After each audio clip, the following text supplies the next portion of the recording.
Guys welcome back to my YouTube channel. तो guys हम आए थे खेत पे, तो मुझे अभी अभी न्यूज़ मिली कि भाई UK07 राइडर को निकाल दिया बिग बॉस से। तो गाइस भाई वोट से तो उसको कोई हरा नहीं सकता था, इसलिए उसने कमेटी बैठाई और उसको बाहर निकाल दिया। भाई बिग बॉस में ताकत नहीं थी कि उसको निकाल दे ऐसे वोट से, तो इसलिए उसने चाल रची और उसे हटा दिया। भाई अब देखना बिग बॉस में कोई यूट्यूबर नहीं आया, देखना। मैं तो बोलता हूँ कि कोई बिग बॉस में जाओ मत यूट्यूबर, क्योंकि अपने यूट्यूबर भाई को उनने निकाला है। तो इसलिए बोल रहा हूँ कि बिग बॉस की TRP बहुत नीचे कर दो ऐसे एकदम, क्योंकि भाई UK07 राइडर को हरा दिया। मैं बहुत दिनों से देख रहा हूँ भाई, वो जीत रहा था भाई। भाई धर्म की बात है, क्योंकि सलमान खान आपको पता मुनाफा फारूक को जिताने जाता है और UK07 हिंदू है ऐसा। तो इसी के साथ बोलता हूँ कि भाई कलर्स सिनेमा को उड़ा दो एकदम, प्रेस कर दो उसका चैनल।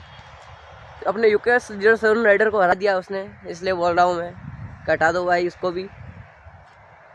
तो इसी के साथ बोलता हूँ कि एकदम कलर्स सिनेमा की हटा दो TRP।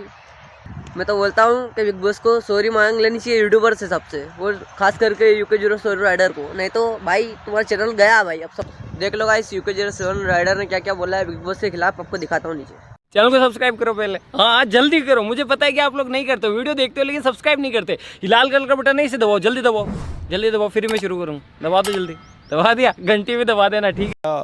पहली बात तो ये मैसेज पहुंचाने के लिए कि ये अनफेयर था एंड लोगों को दिखा भी होगा कि अनफेयर होगा। मैं जब इस शो में आया था ना तो मुझे लगता था कि ये रियलिटी शो है, बट मैं आपको सच्चाई बताऊंगा कि कुछ भी रियल नहीं है। एवरीथिंग इज़ फिक्स्ड एंड मेरा इवेक्शन ये पहला मौका नहीं था जहां लोगों को पता था कि मैं बाहर आने वाला हूँ, जहां मुझे भी पता था कि मैं बाहर आने वाला हूँ। इससे पहले भी इंसिडेंट हो चुका था ईशा वाले टास्क में, जहाँ पर ये सब कुछ प्लान्ड था कि मेरे को निकालना। क्योंकि बिग बॉस शायद हम लोग इसलिए आज तक देखे हैं क्योंकि हमें कहीं ना कहीं पता था कि ये जनता का शो है। ये जनता डिसाइड करती है कि वो किसको प्यार दे रही है, कौन किसको जनता असली दिखती है, कौन एक रियल पर्सनालिटी लेकर के आए, क्योंकि रियलिटी शो था। बट ये बिल्कुल भी रियलिटी शो की तरह नहीं है इस टाइम। तो डेफिनेटली मैं जिस सीज़न में रहा हूँ मैं उसकी बात करूँगा। तो बहुत ही अनफेयर एविक्शन था। बिग बॉस को अगर निकालना होता है ऐसे तो फिनाले से 4 हफ्ते पहले क्यों निकाला, जब मैं 2 करोड़ रुपए दे करके अपनी डंकी की चोट पे खड़ा था ना उस दरवाजे पे। अगर आप उस दिन निकाल देते तो शायद आज आपकी सच्चाई लोगों के सामने आने से बच जाती कि बिग बॉस बायस शो तो रहा है बट अनफेयर कब से हो गया। लोगों को विश्वास था इस प्लेटफॉर्म पर कि ये एक रियलिटी दिखाता है, एक रियलिटी चेक देता है। बट आज की डेट पे मैं बोलूँगा वो विश्वास शायद जनता का उठ चुका है। इतने सालों के गुडविल, 17वां सीज़न था, लोगों ने हमेशा देखा है कि कहीं ना कहीं ये एक फेयर गेम रहा है। बट इस बारी जो हुआ है वो बहुत ही अनफेयर हुआ है। दुख है इस चीज़ का कि मैं वो ट्रॉफी नहीं जीत पाया, बट खुशी इस चीज़ की है कि मैंने जनता फॉर श्योर कमा ली होगी एंड वो असलियत जो थी ना लोगों ने वो देखी होगी थी कि मैं मीडिया चैनल्स को इंटरव्यूज़ नहीं दे रहा था। मैं बहुत एक्साइटेड था और मेरे को ना इंडिया के जो भारत का जो मीडिया हाउस है ना उस पर पूरा भरोसा है, क्योंकि मीडिया एक ऐसा प्लेटफॉर्म है इंडिया का, आप न्यूज़ चैनल्स, न्यूज़ पोर्टल जो सच्चाई को सामने लेकर के आते हैं, उस प्लेटफॉर्म ने तो शायद मेरी सच्चाई कभी दिखाई ही नहीं, जहाँ तक जितने भी फीडबैक मुझे मिले हैं। But I am really glad and happy कि आप लोग आज यहाँ पर और एक जो सच्चाई, जिस इंसान के साथ जो चीज़ें हुई है वो बात आप पब्लिक तक पहुँचा पा रहे हो। क्योंकि पब्लिक को ना आप लोगों पे बहुत भरोसा है। पब्लिक को पता है कि यार ये जो भी चीज़ न्यूज़ मीडिया हाउसेस वाले दिखाएंगे वो एक रियलिटी चेक देते हैं।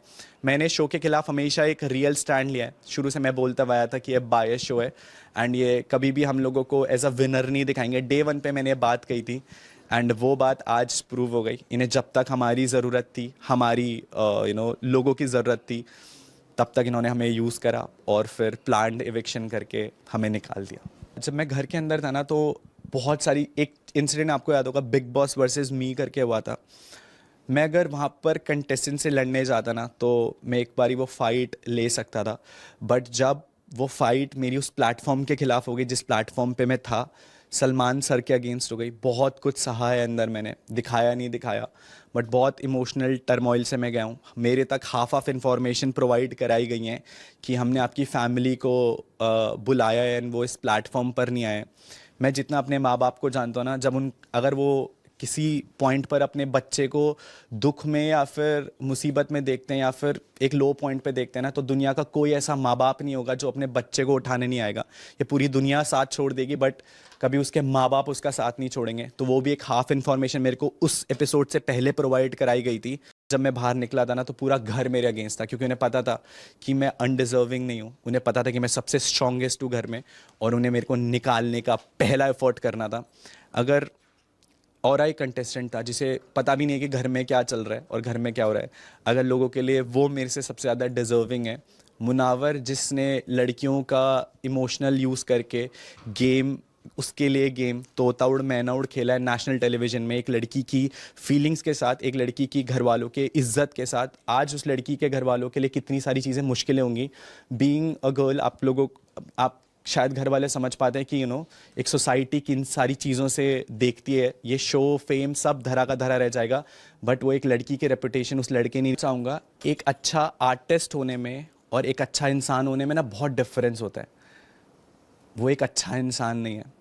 उसने ना बीइंग अ गर्ल, आप एक लड़की हैं, आपको पता है कि आपके लिए आपके इमोशनल वैल्यूज़ कितनी इंपॉर्टेंट है। जब एक लड़का आपको आकर के बोलता है ना कि यार मैं तेरे से फ्यूचर में शादी करूँगा, वो आपको एक होप देता है, और फिर नेशनल टेलीविजन में आकर के वो आपकी उस होप की धज्जियाँ उड़ा देता है।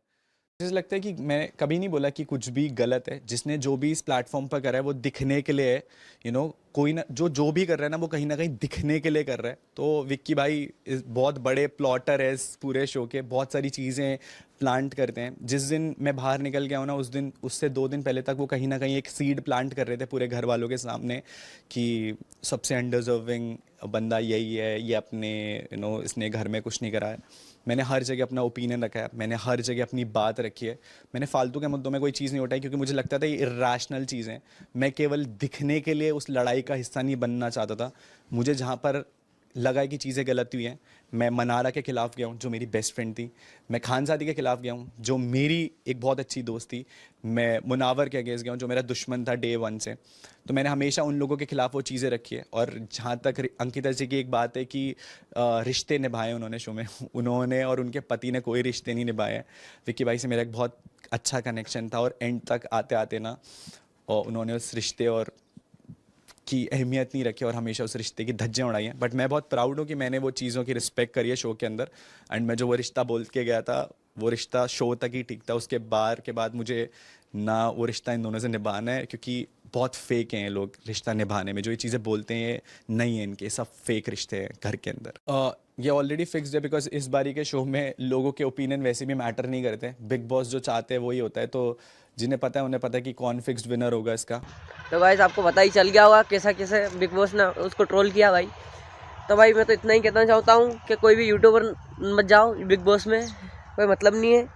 अपने भाई को निकाल दिया उन्होंने, और भाई बिग बॉस कैसी की तैसी कर दो भाई। यूट्यूबर इतने इतने इस लेवल पे आज कि भाई बिग बॉस को इतने में पूरे यूट्यूबर से माफ़ी मांग लेना चाहिए, नहीं तो एक झटके में बिग बॉस नीचे नज़र आएगा। समझ रहे हो भाई? बिग बॉस को 1 मिनट में भी लगेगी और बिग बॉस गया, ख़त्म भाई। बिग बॉस का झंडा ख़त्म। 17 लास्ट 17 बोलते हैं तो खतरा बोलते हैं। इसलिए बोलता हूँ यूट्यूबर से माफ़ी मांग ले, नहीं तो तेरा बिग बॉस गया भाई। तो आई होप कि आपको वीडियो पसंद आएगा, पसंद आए लाइक करें, कमेंट करें, और बिग बॉस को नीचे दिखा दो गाइस। और अगर तुम लोगों को ये वीडियो पसंद आई तो यार लाइक मार दो, और नहीं आई तब भी लाइक मार दो, क्योंकि फर्क नहीं पड़ता। सही बता रहा हूँ, फर्क नहीं पड़ता, बस लाइक मार दो। और अगर तुम लोग नए हो तो सब्सक्राइब करो, वो जो लाल वाला बटन है उस पर कुछ भी फेंक के मारो, ये माइक फेंक के मारो, ये कैमरा फेंक के मारो। मैंने उल्टा बोल दिया लेकिन मुझे फर्क नहीं पड़ता है, बस सब्सक्राइब करो, मुझे नहीं पता।